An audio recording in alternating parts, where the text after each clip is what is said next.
Hello guys, welcome back to the channel, and this today's tutorial I'll be showing you how to restore data in Google Sheets mobile.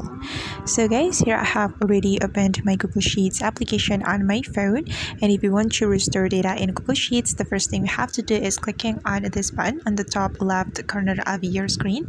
Then you're going to click on trash option.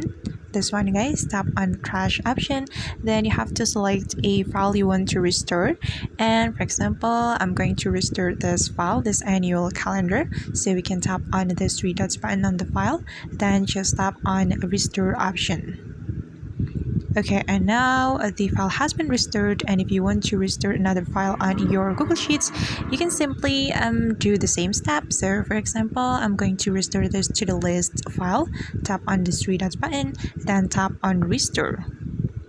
Okay, and we can go to the preview section to check the restored file. So just tap on this button to go to the recent file. Okay, and I'm going to look for the restored file. So this is the restored file guys. This is the file that we have just restored on our Google Sheets.